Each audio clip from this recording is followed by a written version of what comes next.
Hello दोस्तों, मैं homeopathy physician doctor Atiq Ahmad. आज हम देखते हैं कैंसर के मेन सिम्टम के बारे में शेयर करते हैं कि इसके मेन सिम्टम क्या होते हैं। और कैंसर देखें तो किस पार्ट पे ज़्यादा अफेक्ट करती है, तो जैसे ब्रेस्ट ब्रेस्ट पे ब्रेस्ट कैंसर काज करती है, लंग्स पे लंग्स कैंसर करती है, माउथ अल्सर हो जाता है और स्टमक अल्सर होता है स्टमक में, और प्रोस्टेट कैंसर यानी यूरिन से संबंधित अगर जब प्रॉब्लम रहती है तो वहाँ पे जो प्रोस्टेट ग्लैंड में कैंसर होता है तो प्रोस्टेट कैंसर होता है। तो कैंसर में क्या होती है कि जो कैंसर के सेल्स होते हैं वो बहुत वीक होते हैं। कैंसर के सेल बहुत वीक होते हैं, लेकिन वो तादाद में इतना ज़्यादा फैलने लगते हैं, इतना ज़्यादा बढ़ने लगते हैं और इतनी तेज़ी से बढ़ने लगते हैं कि हमारी हेल्दी टिश्यूज़ को, हेल्दी सेल्स को वो कमज़ोर करने लगती हैं, दबाने लगती है। तो इसलिए फिर ये कैंसर की बीमारी जाके डेवलप हो जाती है और कैंसर के तमाम सिम्टम वो पैदा होते हैं। तो अब देखते हैं कि इसके मेन सिम्टम क्या होते हैं।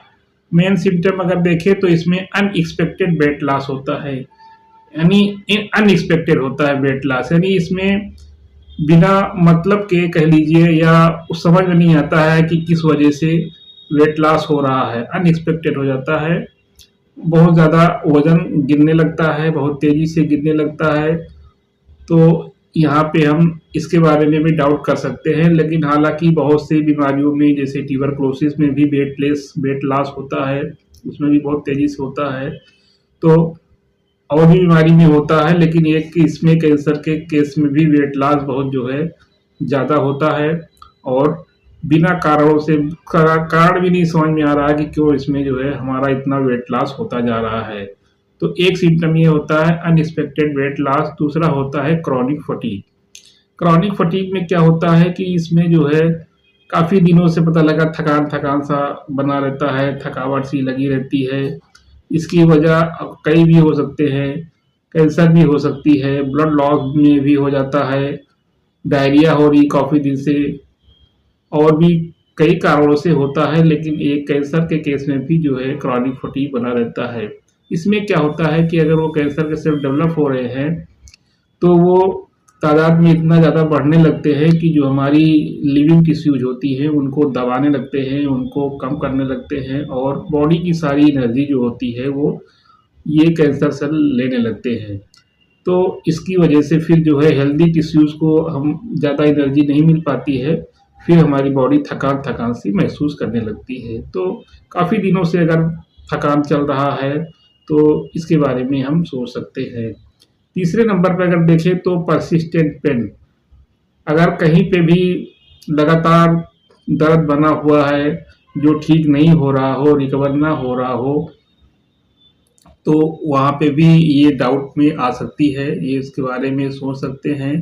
तो कैंसर के केस में भी पेन होता है तो वो परसिस्टेंट रहता है, यानी बराबर बना रहता है, जल्दी से ठीक नहीं होता है। तो पता लगा पेन किलर लिया गया, उसके बाद फिर से जो है जब तक उसका असर रहा तब तक ठीक था और उसके बाद फिर से पेन होने लगा। हालांकि बहुत सी बीमारियों में भी होता है, लेकिन एक इसमें भी होता है, तो इसलिए इसको थोड़ा से ध्यान में रख के चलें। और अगर इस तरीके के ये सिम्टम जो बताए जा रहे हैं अगर ये मिल रहे हैं तो वहाँ पे फिर अपने फिजिशियन को कंसल्ट करें और थोड़ा से अलर्ट होने की ज़रूरत होती है और तुरंत फिजिशियन से संपर्क करें।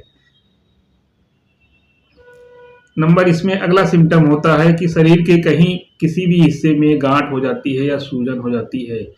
गांठ हो गई, पता लगा वो जो है कम नहीं हो रही है, गांठ सूजन हो गई कम नहीं हो रही है और वो काफ़ी दिन से बनी हुई है, तो ये जो है धीरे धीरे करके फिर मैलिग्नेंट हो सकती है। कोई पक्की बात नहीं होती है कि मैलिग्नेंट हो ही जाए, लेकिन ये है कि मैलिग्नेंसी आ सकती है, यानी क्रॉनिक काफ़ी दिन से हो रहा है तो उसके कैंसर के सेल डेवलप हो सकते हैं। और इसमें अगला देखें तो स्किन के कलर में चेंज होने लगता है। स्किन का कलर जो है चेंज होने लगता है, जैसे अगर मान लो स्किन का कलर चेंज होने लगता है, और स्किन का कलर चेंज जो है और भी डिजीज़ में होता है, जैसे जॉन्डिस के केस में हो जाता है तो स्किन लगभग जो है येलो कलर में आने लगती है, पीली कलर होने लगती है, पीलापन लिए होने लगता रहने लगता है। लेकिन इसमें भी देखा गया है कि स्किन का कलर जो हो थोड़ा से चेंज होने लगता है। और इसमें एक सिम्टम देखें तो रिकरेंट लॉन्ग लास्टिंग फीवर, यानी फीवर बार बार आता है या फीवर जो है काफ़ी दिन से बना रह रहा है।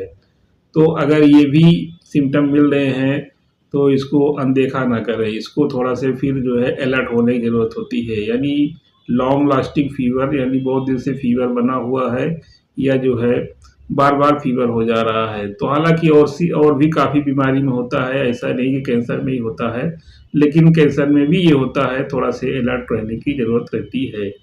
और देखें तो यूरिन और स्टूल की हैबिट में जो है चेंज होने लगता है।